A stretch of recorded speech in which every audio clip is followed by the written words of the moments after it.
یو دلیل چې ما د ګولۍ قانوني کولو لپاره ډیر کار کاوه دا و چې پارلمان ته تر تګ وړاندې ما د خوشاله طلاق په نامه ښځو لپاره ځانګړي ټولګي درلودل.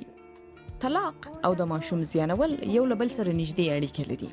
که یوه ښځه له خپل میړه سره مخامخ او ښکاره خبرې وکړی شي نو ورته ویلی شي چې نه غواړم نن ما او تا سره نږدې شو، یا غواړم د ماشوم نه زېږولو درمل وخورم. خو ډېرو ښځو راته وویل چې دغه ډول یې هیڅ له خپلو میړونو سره خبرې نشوی کولی، نو بیا مېدوارۍ وې او ماشوم به یې هم نه غوښت. بالاخر به مجبوره شوې ماشوم زیان کړي. دا کار به یو ځل نه بلکې 2 او 3 ځلې کېده.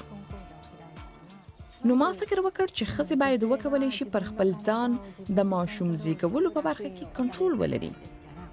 خو جاپانیو ښځو ته له نسلونو ورزده کړل شوي چې ښځې د جنسي تماس او د خپل بدن په اړه پوهې نشي. د هر څه ته د شرم په سترګه کتل کېدل.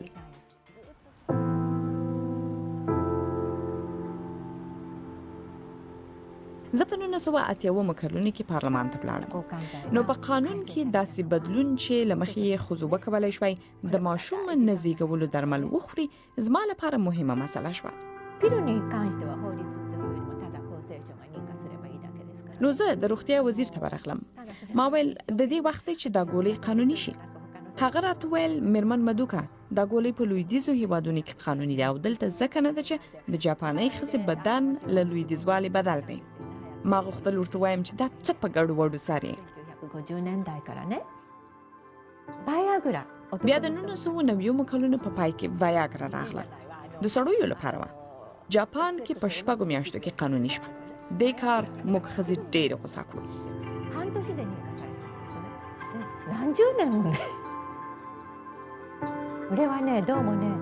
بله شکه چې د جاپان پارلمان له سړیو ډک دی.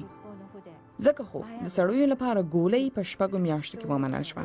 خو موږ ښځې مجبورې وو لسیزې کمپاین او مبارزه وکړو.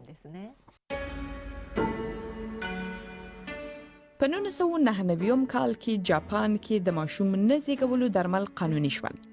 جاپان د ملګرو ملتونو وروستی غړی هیواد و چې دا ګولۍ یې ومنله.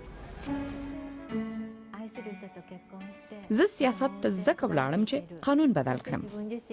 داسې چې هر ښځه حق ولري هغسې ژوند وکړي چې غواړي، له هغه چا سره واده وکړي چې خوښ یې دی او له مالي پلوه خپلواکه وي. اوس هم په سیاست کې ښځې کمې دي، خو په سیاست کې د لا ډېرو ښځو شتون مهم دی چې ښځینه مسایلو ته حل پیدا کړي.